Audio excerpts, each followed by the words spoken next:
Welcome to our 5th episode of Atypical Air.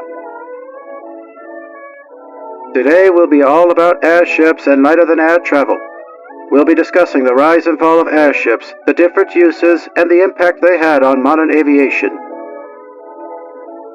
All that and more today on Atypical Air. And now, a word from our sponsor. This program is brought to you by Aviation, your non-stop flight for aerospace and travel news and commentary. Be sure to like and subscribe to Aviation for more programming such as this one. And now back to our regularly scheduled program. In the early 20th century, a different type of machine was invented. That machine was the rigid airship, also known as the Zeppelin, in reference to its inventor, Count Ferdinand von Zeppelin, a German military officer and aerospace pioneer. The concept for the Zeppelin was born out of his fascination with aviation and his desire to create a means of air travel that could overcome the limitations of existing technologies. Zeppelin began working on his airship design in the late 19th century, drawing inspiration from previous experiments with balloons. His vision was to create a large rigid structure that could be filled with lighter-than-air gas, allowing it to float in the sky and carry passengers and cargo over long distances. The key innovation in Zeppelin's design was the use of a rigid metal framework to provide structural stability to the airship. Unlike earlier balloons, which tended to be unstable and difficult to control, Zeppelin's rigid airship could maintain its shape and control its altitude more effectively. In 1900, Zeppelin successfully conducted the first test flight of his prototype airship, the Luftschiff Zeppelin I, or LZ-1. Although the flight was brief and ended in a crash landing, it demonstrated the feasibility of Zeppelin's design and paved the way for further development. Over the years, Zeppelin continued to refine his airship design, incorporating improvements in materials, propulsion systems, and control mechanisms. In 1909, he founded the company Deutsche Luftschifffahrt AG, otherwise referred to as DLAG, to commercialize his airship technology and began operating passenger flights with the LZ-1.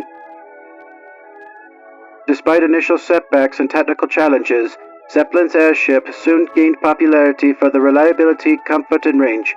By the 1920s and 1930s, Zeppelin airships were making regular transatlantic crossings and attracting widespread attention for their record-breaking flights and luxurious accommodations. Flying on a Zeppelin during its heyday in the early 20th century was considered a luxurious and adventurous experience. Passengers would board the airship and be treated to spacious cabins, comfortable seating, and large windows offering panoramic views of the landscape below.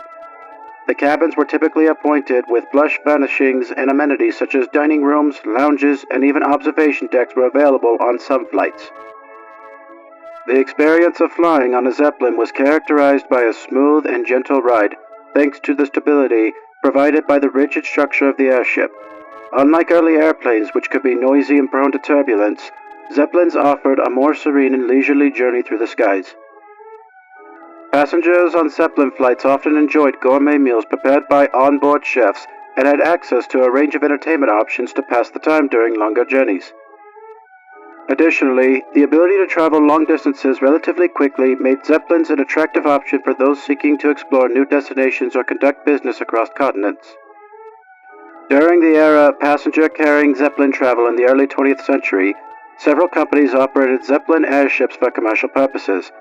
Some of the prominent companies involved in passenger Zeppelin travel included the previously mentioned DLAG, which was the world's first airline and operated the first passenger-carrying Zeppelin flights. It initially operated Zeppelins for pleasure cruises and sightseeing tours. It later expanded its operations to include scheduled passenger flights between cities in Europe such as Berlin and other destinations. Other companies also include the American Zeppelin Transport Company. Established in the United States in the 1920s, this company operated passenger Zeppelin flights between Lakehurst, New Jersey, and various destinations in the United States and Canada. The most famous example of its operations was the transatlantic service provided by the LZ-129 Hindenburg and its sister ship, the LZ-130 Graf Zeppelin. There was also the Navy airship program. Several countries, including the United States, United Kingdom, and Italy, operated military airships for both civilian and military purposes. These airships were sometimes used for passenger travel, although their primary role was typically reconnaissance and patrol duties. These are just a few examples of the companies involved in operating Zeppelins for passenger travel during the early 20th century. The popularity of Zeppelin travel peaked in the 1920s and 1930s.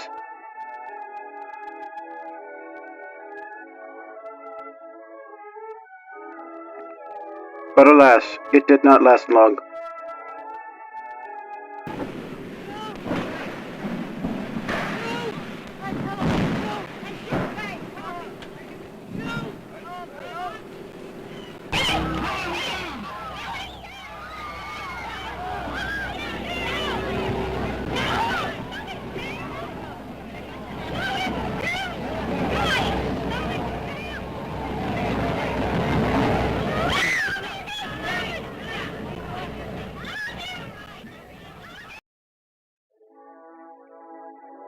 Overall, flying on a Zeppelin was considered a glamorous and exclusive experience, reserved for the wealthy and adventurous elite at the time.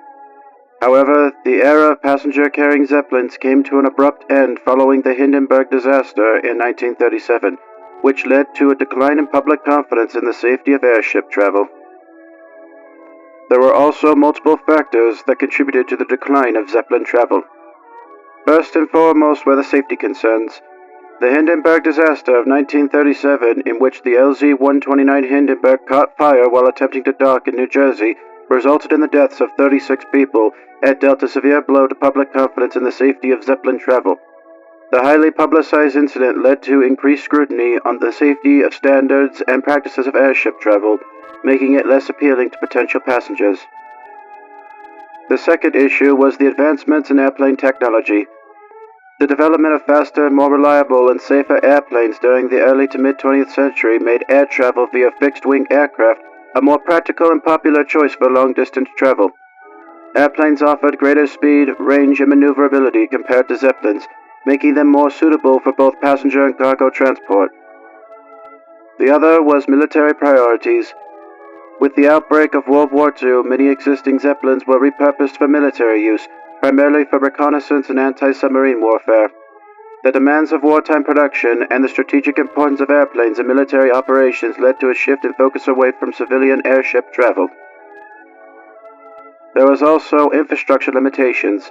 Zeppelin travel required specialized infrastructure, including large hangars for docking and maintenance. As airplanes became the dominant mode of air travel, investment in infrastructure for Zeppelins declined, further limiting their viability as a means of transportation. Not to mention the operating costs.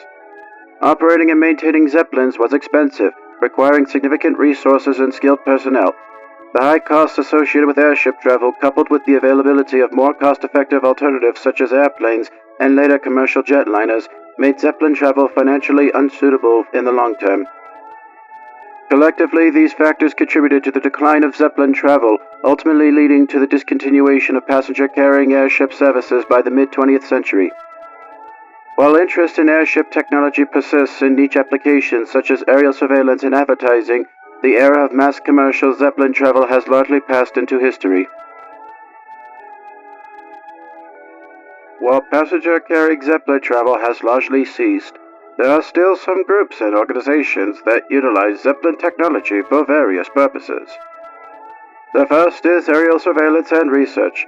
Governments and academic institutions sometimes use airships for aerial surveillance, environmental monitoring, and scientific research. Airships often carry advantages such as long endurance stability and the ability to take on heavy payloads, making them suitable for certain types of research missions. The second and most common use is advertising and promotional campaigns. Companies occasionally use Zeppelins as a unique and attention-grabbing platform for advertising and promotional campaigns. Branded airships adorned with logos and messages such as Goodyear and Saturn Autos can attract the attention of many people at public events, sports games, and festivals. The third use is tourism and sightseeing. In some regions, companies offer Zeppelin sightseeing tours as a nostalgic and leisurely way to explore scenic landscapes from the air. These tours often provide passengers with panoramic views and a memorable experience reminiscent of the golden age of airship travel. The fourth is logistics and cargo transport.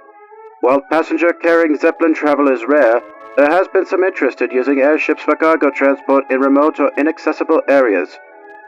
Airships can potentially offer cost-effective and environmentally friendly solutions for transporting goods to regions with limited infrastructure. Another more recent example of airship uses is for experimental and prototype development. There are various ongoing efforts to develop and test new airship designs for various applications, including transportation, communication, and surveillance. These projects often involve collaboration between government agencies, research institutions, and private companies seeking to advance airship technology. While the use of Zeppelins today is limited compared to their prominence in the early 20th century, there remains ongoing interest in exploring the potential airship technology for niche applications in the modern world.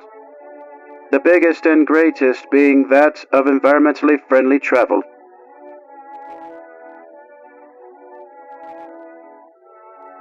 As horrific and as tragic as the disasters were, and as impractical the uses, the technology and infrastructure laid the foundation for modern air travel. As improved technology and modernized engineering becomes more prominent, there is still a possibility for the renaissance of the Grand Zeppelin in the near future.